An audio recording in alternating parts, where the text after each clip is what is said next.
Bonjour et bienvenue dans cette suite de formation Excel. Aujourd'hui, nous continuons avec l'automatisation avec les macros. Donc, on fera une introduction aux macros et puis on créera une première macro avec donc enregistrement et exécution. Comme introduction, qu'est-ce qu'une macro? Une macro est une série d'instructions qui automatisent des tâches répétitives dans Excel. Elle permet d'exécuter des actions en un clic au lieu de les refaire manuellement. Donc, en gros, automatiser des tâches répétitives, gagner du temps et améliorer la productivité, réduire les erreurs humaines, personnaliser et optimiser l'utilisation d'Excel.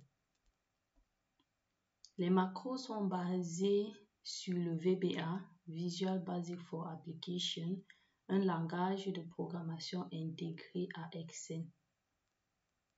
Donc, en premier lieu, on va voir comment activer les macros dans Excel. Pour cela, on va dans Excel et moi, les macros sont déjà activés via le développeur.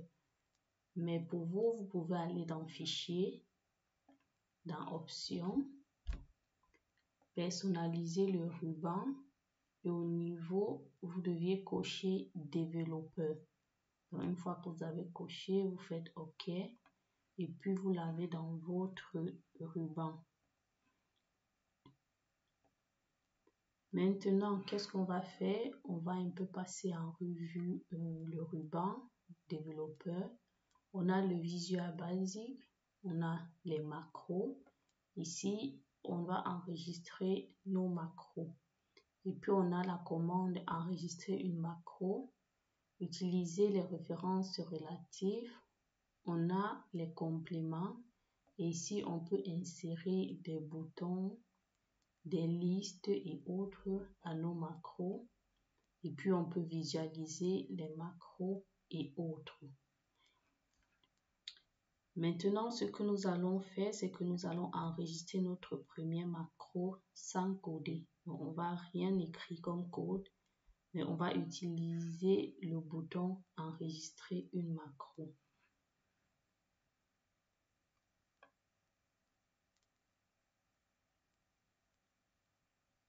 Donc, comme cas pratique, on va réaliser 2 ou 3 tâches et puis on verra le résultat. Donc, on revient dans Développeur, enregistrer une macro. On va donner le nom de la macro. Donc, on va faire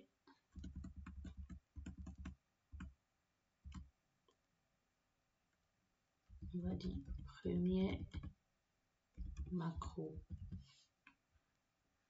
Vous pouvez donner le raccourci ou est-ce que vous enregistrez votre macro dans ce classeur, dans un nouveau classeur ou dans un classeur de macro personnel.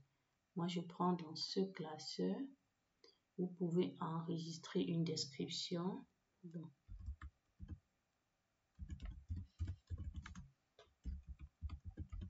on va dire premier macro et on fait OK.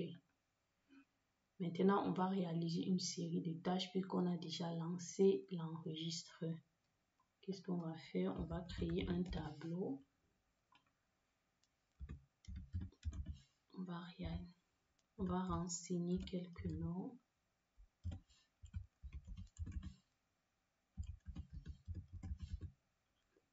Et puis, on reprend un autre tableau âge. Également, on va renseigner des âges. Qu'est-ce qu'on va faire? On va faire une série d'opérations. Dans Accueil, on va mettre les bordures. On va centrer le texte. Qu'est-ce qu'on peut faire d'autre? On peut ajouter une couleur de fond ici.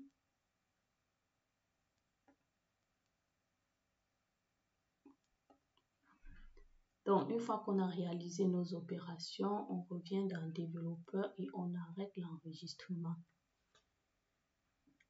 Pour la visualiser, vous venez dans macro et vous avez votre premier macro enregistré. Pour l'exécuter, on va prendre une nouvelle feuille, on va l'agrandir et puis on revient dans macro et on va exécuter notre premier macro. Donc vous pouvez exécuter, vous pouvez visualiser les détails pas à pas, vous pouvez modifier, vous pouvez supprimer. Donc là, on va exécuter. Et dès que vous exécutez, toutes les opérations se mettent en place en un seul clic. Donc tout ce qu'on a fait au niveau de la feuille, de cette feuille, se met en place au niveau de celle-ci.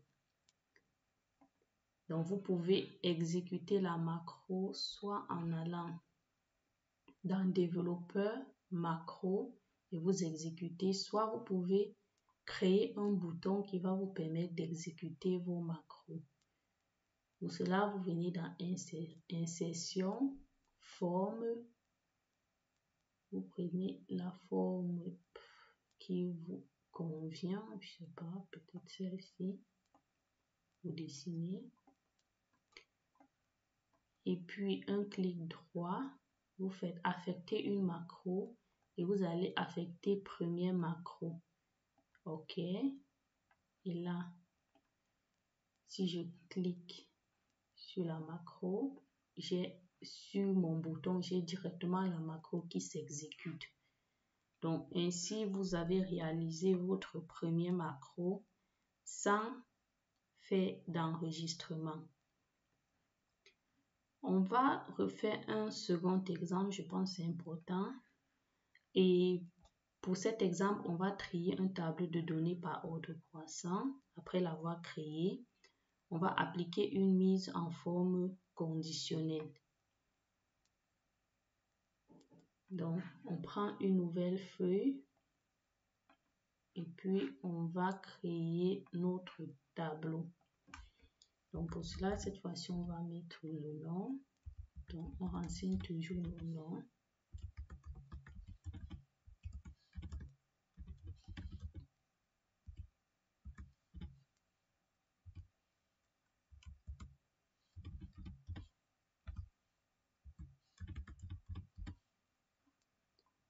Par la suite, on va renseigner l'âge.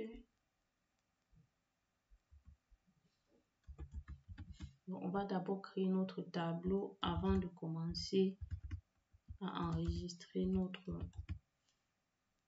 macro.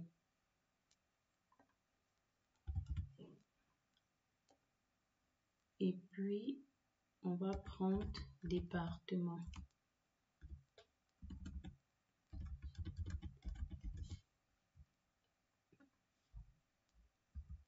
IT, RH,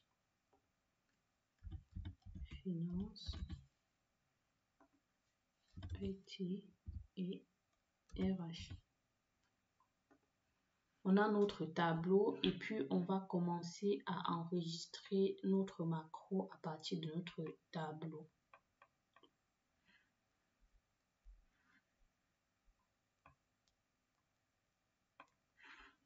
Du coup, on va dans développeur, enregistrer, on donne notre nom, un nom, tree.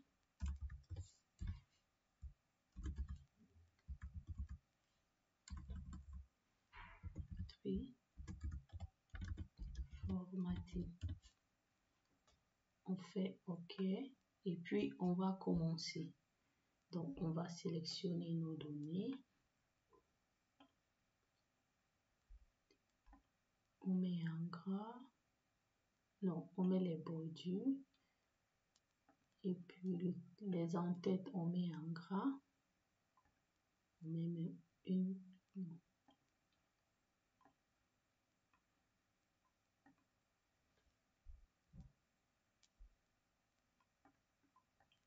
On va sélectionner.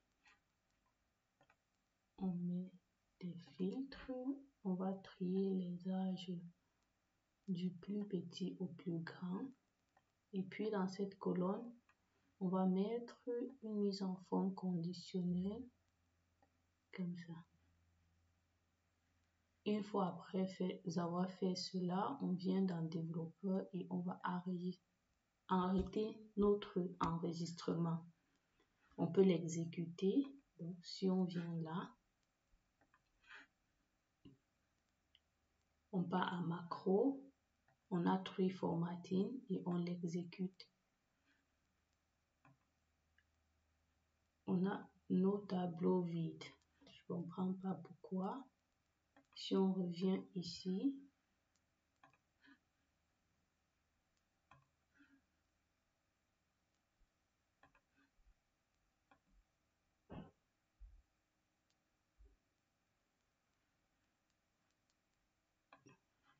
donc ici, il a exécuté, mais il a exécuté un tableau vide. Pour ne pas...